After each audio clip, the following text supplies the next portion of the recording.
Hello friends, स्वागत है आप सभी का हमारे इस यूट्यूब चैनल क्रैश एजुकेशन में। तो आज के इस वीडियो में हम लोग कक्षा 10वीं का जो है सामाजिक विज्ञान का पार्ट नंबर 2 देखेंगे।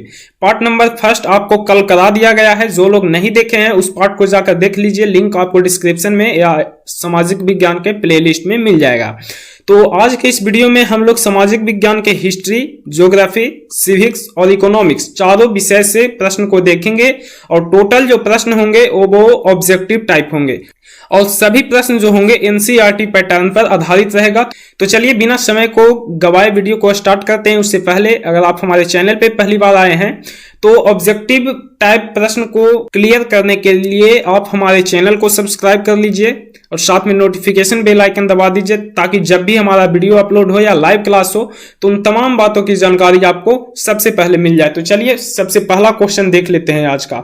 तो आज का हमारा सबसे पहला क्वेश्चन है, देख लीजिएगा, इटली एवं जर्मनी के एकीकरण के विरुद्ध निम्न में से कौन था। यानी इटली और जर्मनी का जब एकीकरण हो रहा था तो उनमें से कुछ जो देश थे इनके साथ थे, जबकि इनके विरुद्ध में भी देश थे। तो नीचे 4 ऑप्शन दिया गया है आपको। एक है इंग्लैंड, दूसरा है रूस, तीसरा है ऑस्ट्रिया और चौथा है प्रशा। तो आपको बताना है कि इन चारों देश में से इटली और जर्मनी का एकीकरण जब हो रहा था तो इन चारों देशों में से इनके विरुद्ध में जो था वो कौन सा देश था। तो पहला का सी नंबर ऑप्शन सही हो जाएगा, ऑस्ट्रिया। ठीक है, इटली एवं जर्मनी के एकीकरण के विरुद्ध में ऑस्ट्रिया जो था इनके विरोध में था, इनके विरुद्ध में था। और यह जो क्वेश्चन है आपके एग्जाम के लिए काफी ज्यादा इंपॉर्टेंट क्वेश्चन है। लगभग सभी वर्ष के एग्जाम में ये प्रश्न जो है पूछे जाते हैं। तो इन प्रश्न को बहुत ही ध्यान पूर्वक देख लीजिएगा। इटली एवं जर्मनी के एकीकरण में जो ऑस्ट्रिया था इनके विरुद्ध में था। ठीक है, तो पहला का जो है सी नंबर ऑप्शन बिल्कुल सही हो जाएगा। चलिए अब दूसरा नंबर क्वेश्चन कहता है कि काउंट काबूल को विक्टर इमैनुअल ने किस पद पर नियुक्त किया था या किस पद के लिए नियुक्त किया था। इस क्वेश्चन को हम पिछले 2 दिनों से आपको करा रहे हैं। ठीक है, क्योंकि यह जो क्वेश्चन है काफी ज्यादा इंपॉर्टेंट क्वेश्चन है। ठीक है, काफी ज्यादा वीवीआई क्वेश्चन है। काउंट काबूल को विक्टर इमैनुअल ने किस पद पर नियुक्त किया था। तो ऑप्शन ए में है सेनापति, ऑप्शन बी में फ्रांस में राजदूत, ऑप्शन सी है प्रधानमंत्री और ऑप्शन नंबर डी है गृह मंत्री। तो दूसरा का जो है सी नंबर ऑप्शन जो होगा बिल्कुल सही हो जाएगा, प्रधानमंत्री। काउंट काबूल को जो है विक्टर इमैनुअल के द्वारा पीएम के पद पर, प्रधानमंत्री के पद पर नियुक्त किया गया था, उसको बिठाया गया था। काउंट काबूल को विक्टर इमैनुअल ने प्रधानमंत्री बना दिया था। आप इस तरह से समझ सकते हैं। तो दूसरा का यहां पर सी नंबर ऑप्शन जो होगा बिल्कुल सही जवाब हो जाएगा। अब हमारा 3 नंबर क्वेश्चन है कि रूस में जार का क्या अर्थ होता है। रूस में जार का क्या अर्थ होता है। आप थोड़ा सा इस पिक्चर को ध्यान से देखेंगे, ए वाला पिक्चर को आप ध्यान से देखेंगे। आपके गांव देहात टोले मोहल्ले में जार का मतलब ए समझते हैं। अगर किन्हीं से जाकर कहेंगे कि एक जार दीजिए तो ए वाला पानी पीने वाला जार समझ जाते हैं। जबकि यही क्वेश्चन आपसे पूछ रहा है कि रूस में जो है जार का अर्थ क्या होता है। भारत में तो जार का अर्थ ए होता है। ठीक है, पीने वाला जार, पानी पीने वाला बर्तन। आप देख सकते हैं पानी पीने वाला जो जार होता है कुछ इस प्रकार का तांबा का बना हुआ रहता है। आप इस फिगर को देख लीजिए। तो अगर भारत में किसी से पूछेंगे जार का मतलब, तो जार का मतलब ए वाला आपको जार बता देंगे। जबकि यहाँ पे क्वेश्चन कर रहा है कि रूस में जो है जार का क्या अर्थ होता है। रूस में जार का क्या अर्थ होता है। तो रूस में जो जार का अर्थ होता है वो होता है रूस का सम्राट, यानी रूस का राजा, किंग जिसको हम बोलते हैं। ठीक है, किंग, रूस का राजा। यानी कि जार का जो अर्थ होता है वो होता है रूस का सम्राट। किस देश में, तो रूस में सिर्फ होता है। ठीक है, और बाकी देश में नहीं, रूस में होता था। जार का पूरा नाम था जार निकोलस द्वितीय। ठीक है, जार निकोलस द्वितीय, जार का पूरा नाम, रूस का सम्राट का नाम था जार निकोलस द्वितीय। तो इसलिए रूस में अगर कोई कहता था जार तो उसका मतलब हो जाता है रूस का सम्राट, क्योंकि रूस के राजा का नाम था जार निकोलस द्वितीय। ठीक है, जार निकोलस द्वितीय। इस कारण से रूस में जार का जो अर्थ होता था वो होता था रूस का सम्राट। अब देख लीजिएगा, अब हमारा 4 नंबर क्वेश्चन है कि कार्ल मार्क्स का जो जन्म हुआ था वो कहां में हुआ था। कार्ल मार्क्स बहुत ही फेमस व्यक्ति थे। आप इनको इस तरह से जान सकते हैं, यही है आपका कार्ल मार्क्स। ठीक है, तो कहता है कि कार्ल मार्क्स का जो जन्म हुआ था वो कहां में हुआ था। इंग्लैंड में हुआ था कि जर्मनी में हुआ था कि इटली में हुआ था कि रूस में हुआ था। कार्ल मार्क्स का जो जन्म हुआ था वो कहां हुआ था। ये है आपके कार्ल मार्क्स। ठीक है, ये है आपके कार्ल मार्क्स। तो इनका जो जन्म हुआ था वो कहां हुआ था। तो इनका जन्म जर्मनी में हुआ था।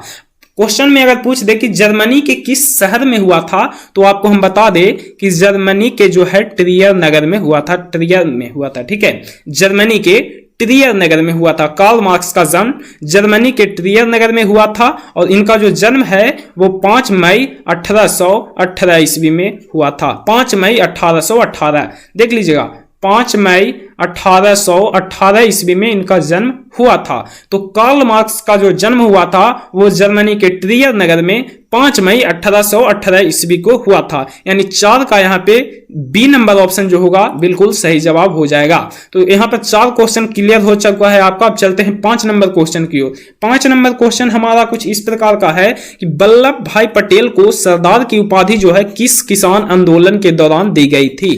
सरदार वल्लभ भाई पटेल को तो आप सभी लोग जानते हैं, जिनको लौह पुरुष के नाम से जाना जाता है। सबसे पहला क्वेश्चन यहाँ पे निकलेगा कि लौह पुरुष के नाम से किन्हें जाना जाता है। देख लीजिएगा, लौह पुरुष के नाम से किन्हें जाना जाता है, तो हो जाएगा सरदार वल्लभ भाई पटेल। तो अब कहता है कि वल्लभ भाई पटेल को सरदार की उपाधि किस किसान आंदोलन में दी गई थी। यानी कि सरदार वल्लभ भाई पटेल का पूरा नाम जो था सरदार वल्लभ भाई पटेल नहीं था, ओनली वल्लभ भाई पटेल था, लेकिन उनको एक किसान आंदोलन में जो है सरदार की उपाधि दे दी गई, सरदार उनके आगे लगा दिया गया, सरदार की उपाधि दे दी गई। तो क्वेश्चन में आपसे यही पूछ रहा है कि वल्लभ भाई पटेल को सरदार की जो उपाधि दी गई वो किस किसान आंदोलन के दौरान दी गई, किस किसान आंदोलन में दिया गया। तो 5 का ए नंबर ऑप्शन जो होगा बिल्कुल सही जवाब हो जाएगा, बारदोली किसान आंदोलन, बारदोली के किसान आंदोलन में।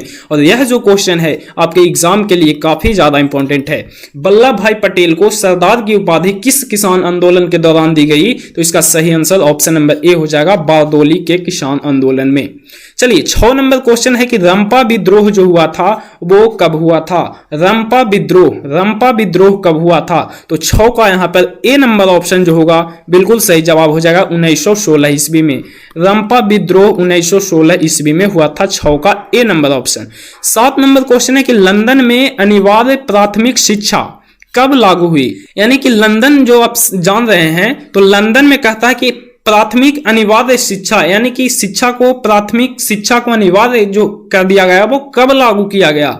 लंदन में अनिवार्य प्राथमिक शिक्षा जो है कब लागू किया गया, तो 7 का जो डी नंबर ऑप्शन होगा बिल्कुल सही जवाब हो जाएगा, 1870 ईस्वी में। 1870 ईस्वी में लंदन में अनिवार्य प्राथमिक शिक्षा 1870 ईस्वी में लागू कर दिया गया। और ये भी करीब जो क्वेश्चन है आपके टोटल एग्जाम में पूछे जाते हैं, यानी टोटल ईयर के एग्जाम में पूछे जाते हैं। तो ये भी क्वेश्चन जो है आपका VVI क्वेश्चन है, याद कर लेंगे इसको।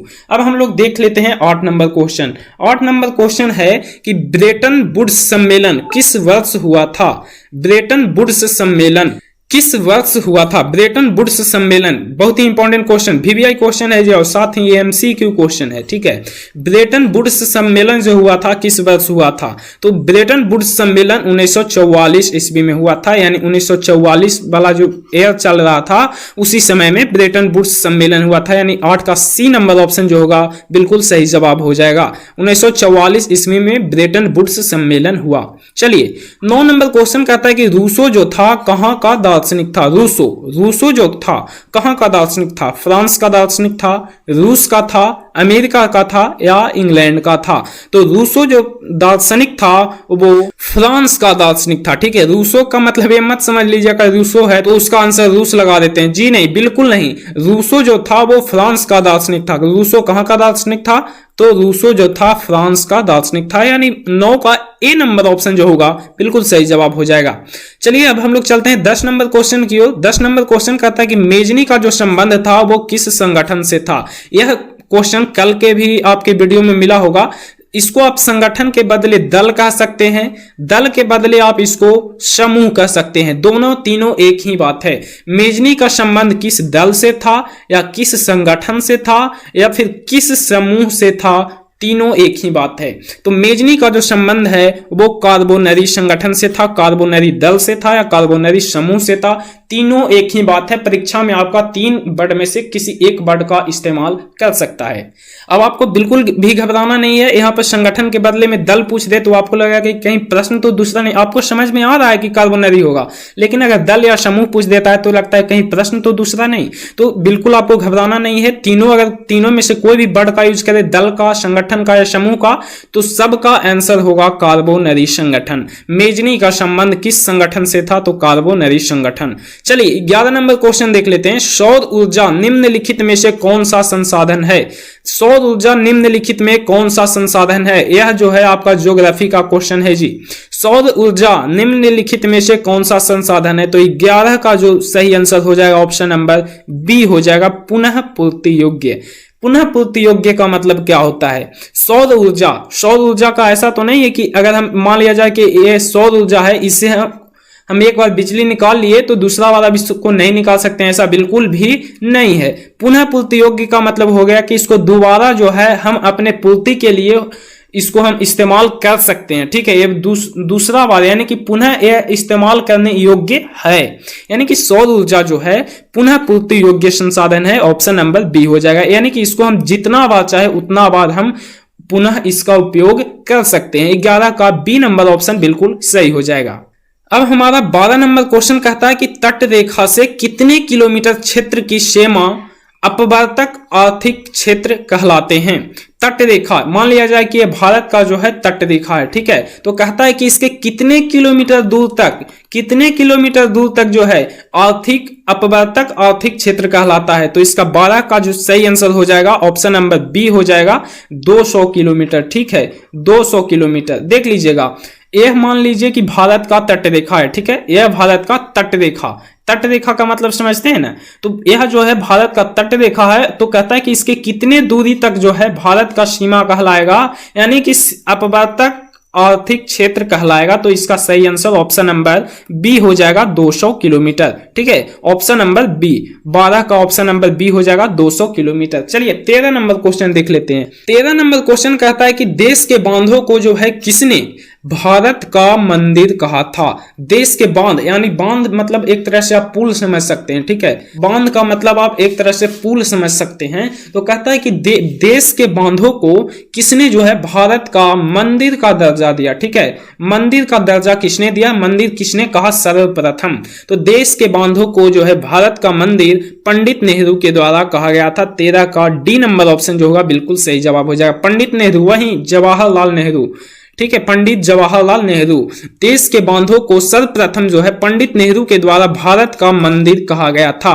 तो 13 का डी नंबर ऑप्शन जो होगा बिल्कुल सही जवाब हो जाएगा। चलिए 14 नंबर क्वेश्चन देख लेते हैं। कहता है कि कुल जल का कितना प्रतिशत भाग जो है महासागरों में निहित है? यानी कि मान लिया जाए कि यह जो है टोटल आपका जल है, तो कहता है और यह जो है 100% है, ठीक है। तो कहता है कि 100% का कितना प्रतिशत जल जो है महासागरों में स्थित है, निहित है, यानी महासागरों में अवस्थित है। तो चलिए चलते हैं हम आपको एक फिगर्स पे लेके, ठीक है। देख लीजिएगा, इस फिगर को देखिएगा और इस फिगर से समझने की कोशिश करिएगा। यह जो पूरा एरिया आप देख रहे हैं, ये जो है आपका 100% हो गया। ये टोटल एरिया 100% है, ठीक है।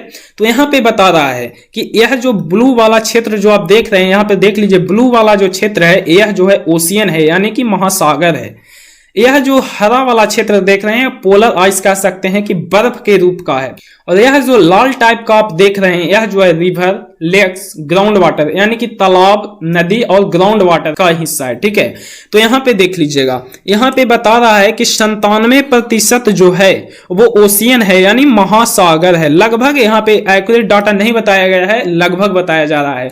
ओशियन में जो है 97% जल अवस्थित है। देखिएगा इस फिगर को बड़ा ध्यान से देखिएगा। यहाँ पे बताया जा रहा है कि ओशियन जो है 97% जल से घिरा हुआ है, यानी कि ओशियन में टोटल जल का 97% जो हिस्सा है, 97% जो जल है वो ओशियन में वास कर रहा है, यानी ओशियन समुद्र में है, महासागर में है, यानी कह सकते हैं कि खारा पानी है, ठीक है। 97% जो जल है वो खारा पानी है, ठीक है। जबकि यहाँ पे देख लीजिए हरा जो कलर है वो इंडिकेट कर रहा है पोलर आइस को। हरा कलर पोलर आइस यानी कि बर्फ के रूप में है, यानी कि 2% जो जल है, 2% पूरे जल का 2% जो जल है वो पोलर आइस यानी बर्फ के रूप में है, और मात्र 1% या उससे कम। देखिए यहां पे लिख रहा है 1% और लेस, यानी कि 1% या फिर उससे कम जो जल है वो रिवर में है यानी नदी में है, लेक्स यानी तालाब झील में है, और ग्राउंड वाटर जिसका हम लोग यूज करते हैं, ठीक है,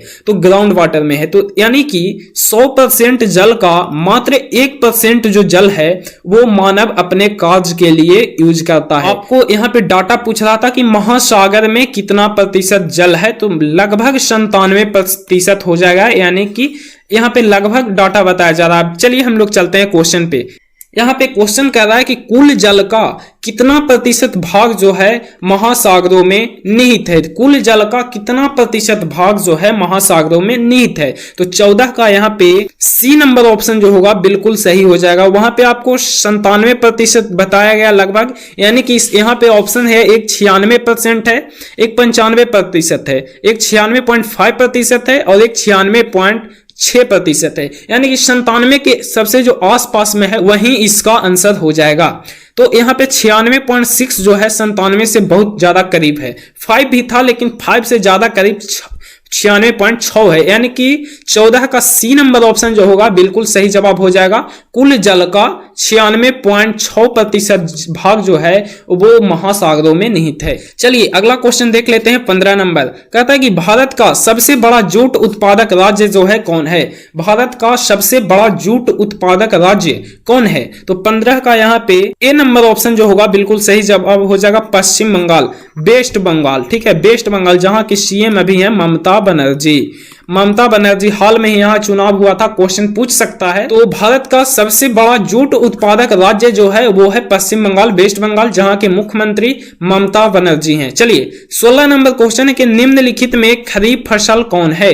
निम्नलिखित यानी नीचे जो लिखे गए हैं इनमें से जो है खरीफ फसल कौन है, तो गेहूं है, सरसों है, चावल है या फिर मटर है। चारों में से जो है खरीफ फसल का उदाहरण कौन है, खरीफ फसल कौन है, तो 16 का यहाँ पे सी नंबर ऑप्शन सही हो जाएगा, चावल। 16 का सी नंबर ऑप्शन सही हो जाएगा। निम्नलिखित में से खरीफ फसल का जो उदाहरण है वो चावल है, तो 16 का सी हो जाएगा। अब हमारा 17 नंबर क्वेश्चन है कि पक्की सड़कों की लंबाई की दृष्टि से प्रथम स्थान पर कौन सा राज्य है। यानी यहाँ पर क्वेश्चन पूछ रहा है कि कौन ऐसा राज्य है, नीचे दिए गए राज्यों में से कौन ऐसा राज्य है जहां सबसे ज्यादा पक्की सड़क है, यानी पक्की सड़कों की लंबाई की दृष्टि से प्रथम स्थान पर कौन सा राज्य है। तो 17 का यहाँ पे बी नंबर ऑप्शन जो होगा सही हो जाएगा, महाराष्ट्र। ठीक है, महाराष्ट्र जो है यहाँ पे पक्की सड़कों की जो लंबाई है बिहार, तमिलनाडु और केरल के अपेक्षा में यहाँ पर महाराष्ट्र पर ज्यादा है। ठीक है, तो पक्की सड़कों की लंबाई की दृष्टि से प्रथम स्थान पर कौन सा राज्य है, तो यहाँ पर महाराष्ट्र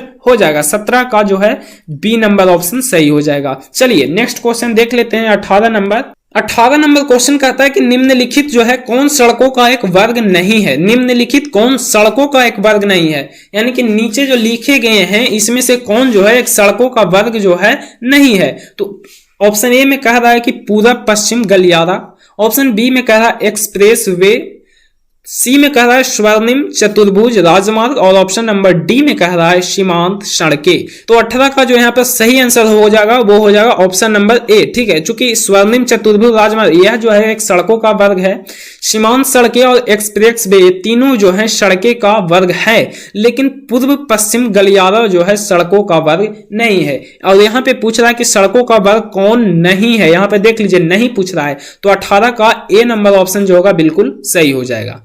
अब हमारा 19 नंबर क्वेश्चन कहता है कि पूर्व मध्य रेलवे का मुख्यालय जो है कहां है। पूर्व मध्य रेलवे का मुख्यालय कहां है, पटना में है, हाजीपुर में है, मुजफ्फरपुर में है या समस्तीपुर में है। तो 19 का यहाँ पे बी नंबर ऑप्शन सही हो जाएगा, हाजीपुर में। पूर्व मध्य रेलवे का मुख्यालय हाजीपुर में है और ये आपके एग्जाम के लिए काफी ज्यादा इंपॉर्टेंट क्वेश्चन है, याद कर लेंगे। पूर्व मध्य रेलवे का मुख्यालय जो है हाजीपुर में है, और हाजीपुर कहाँ है जी, तो यह जो हाजीपुर है यह बिहार में स्थित है। चलिए, पूर्व मध्य रेलवे का मुख्यालय हाजीपुर में है। 20 नंबर क्वेश्चन कहता है कि बिहार की सीमा से रेल मार्ग की कुल लंबाई कितनी है?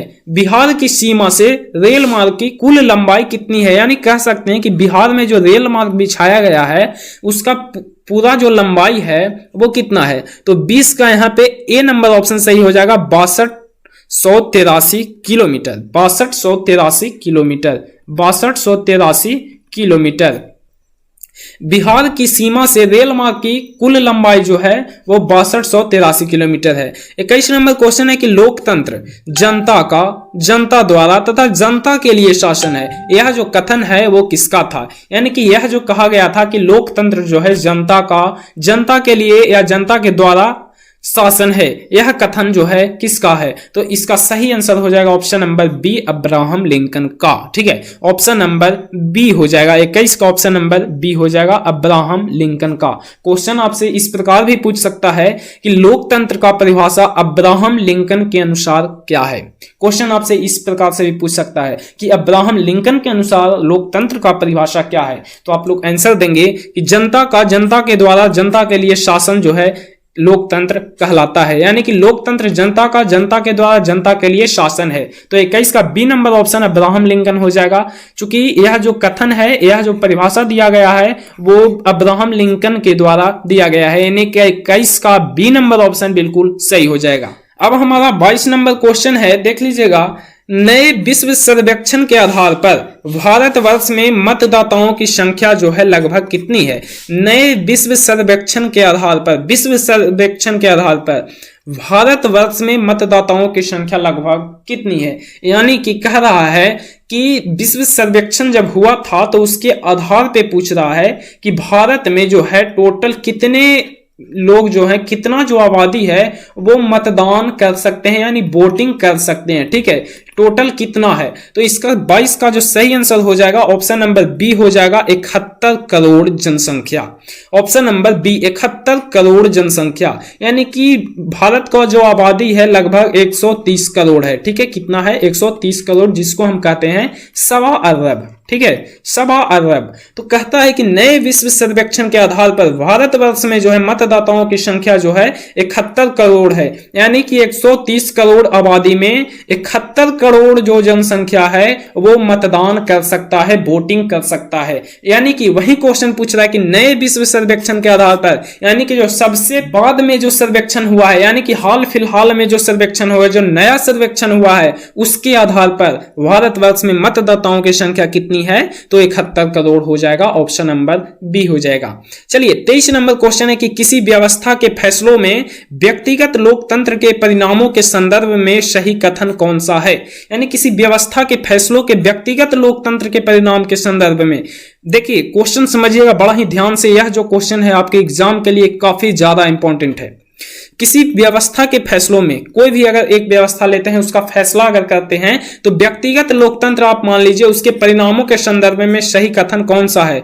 ऑप्शन ए है गरीब देशों के आर्थिक विकास के लिए तानाशाही चाहिए, लोकतंत्र अपने नागरिकों के बीच आर्थिक समानता समाप्त करने में पूर्ण रूपेण असमर्थ है, लोकतंत्र जो है विविधताओं में सामंजस्य लाने में सक्षम है, और ऑप्शन नंबर डी है कि लोकतंत्र में किसी तरह के टकराव की संभावना नहीं रहती है। तो 23 का जो सही आंसर हो जाएगा ऑप्शन नंबर सी हो जाएगा, लोकतंत्र विविधताओं में सामंजस्य लाने में सक्षम है। लोकतंत्र जो है, विविधता कहने का मतलब कि भारत में अनेक संप्रदाय के लोग रहते हैं, अनेक जाति के लोग रहते हैं, हिंदू हो गए, मुस्लिम हो गए, सिख हो गए, ईसाई हो गए। तो वही पूछ रहा है कि लोकतंत्र जो है विविधताओं में सामंजस्य लाने में सक्षम है। सामंजस्य कहने का मतलब होगा कि अनेक प्रकार के लोग होते हैं, उसके बीच में लोकतंत्र जो है सामंजस्य लाने में सक्षम है, यानी सफल है। तो 23 का सी नंबर ऑप्शन जो होगा बिल्कुल सही जवाब हो जाएगा। अब हमारा 24 नंबर क्वेश्चन कहता है कि बिहार में पंचायती राज संस्थाएं हैं, एक स्तरीय है कि 2 स्तरीय है कि 3 स्तरीय है कि 4 स्तरीय है? बिहार में पंचायती राज संस्थाएं जो है कैसी है? एक स्तरीय है कि 2 स्तरीय है कि 3 स्तरीय है कि 4 स्तरीय है? तो 24 का सी नंबर ऑप्शन सही हो जाएगा, 3 स्तरीय। ठीक है, बिहार में पंचायती राज जो संस्थाएं हैं वो 3 स्तरीय हैं, यानी 24 का सी नंबर ऑप्शन जो होगा बिल्कुल सही जवाब हो जाएगा। चलिए लास्ट क्वेश्चन हमारा 25 नंबर क्वेश्चन देख लीजिएगा, बिल्कुल लास्ट क्वेश्चन है और बहुत ज्यादा इंपॉर्टेंट क्वेश्चन है जी, देख लीजिएगा। अगर इसको मिस कर दिए तो 2022 के एग्जाम में आपका 1 नंबर का छूट जाएगा। बिहार में जो है संपूर्ण क्रांति का नेतृत्व जो है निम्नलिखित में से किसने किया था? बिहार में संपूर्ण क्रांति का नेतृत्व निम्नलिखित में से किसने किया था? मोरारजी देसाई के द्वारा किया गया था, कि नीतीश कुमार के द्वारा किया गया था, कि इंदिरा गांधी के द्वारा किया गया था, या जयप्रकाश नारायण के द्वारा किया गया था? जयप्रकाश नारायण का हम आपको शॉर्ट फॉर्म बता दें जिससे आपको समझने में आसानी होगी। इनका शॉर्ट नाम लोग पहले जेपी बाबू के नाम से जानते थे, जेपी बाबू इनको कहा जाता था। तो बिहार में संपूर्ण क्रांति का नेतृत्व निम्नलिखित में से किसने किया था? अगर आप लोग छात्र आंदोलन पढ़े होंगे, अगर आप लोग छात्र आंदोलन पढ़े होंगे, स्टूडेंट मूवमेंट पढ़े होंगे, तो आपको ये क्वेश्चन पता होगा। और आप सभी लोगों को इस क्वेश्चन का आंसर आपको कमेंट में करके बताना है कि इस क्वेश्चन का क्या आंसर हो जाएगा। बिहार में संपूर्ण क्रांति का नेतृत्व जो है निम्नलिखित में से किसने किया था? मोरारजी देसाई, नीतीश कुमार, इंदिरा गांधी, या जयप्रकाश नारायण? चार ऑप्शन में से कोई एक जो ऑप्शन है इसका सही जवाब है, और सही जवाब जो है आपको कमेंट में करके बताना है। तो आज के इस वीडियो में बस इतना ही। तो अगर आपको ये वीडियो, आपको ये क्लास अगर पसंद आया होगा, अगर क्वेश्चन आपको हेल्पफुल लगा होगा, इसमें 25 क्वेश्चन दिया गया, अगर 25 क्वेश्चन में से कोई भी क्वेश्चन अगर नहीं समझ में आया होगा तो आप कमेंट करके हमसे पूछ सकते हैं। और अगर हमारे समझाने का तरीका आपको अच्छा लगा होगा, अगर 25 में 25 क्वेश्चन याद हो गया है तो प्लीज इस वीडियो को एक बार लाइक कर दीजिएगा। और इसी प्रकार के ऑब्जेक्टिव टाइप क्वेश्चन के लिए आप हमारे चैनल को सब्सक्राइब कर सकते हैं, क्योंकि हमारे चैनल पर बिहार बोर्ड क्लास 10th का ऑब्जेक्टिव जो है क्लियर करा दिया जाता है। ओनली फॉर ऑब्जेक्टिव क्वेश्चन के लिए हमारा चैनल है। हमारे चैनल पर आपको ऑब्जेक्टिव क्वेश्चन पूरा कंप्लीट करा दिया जाएगा। तो आप सभी लोग हमारे चैनल को अवश्य सब्सक्राइब करें। तो मिलते हैं आप सभी लोगों से नेक्स्ट वीडियो के साथ, तब तक के लिए धन्यवाद।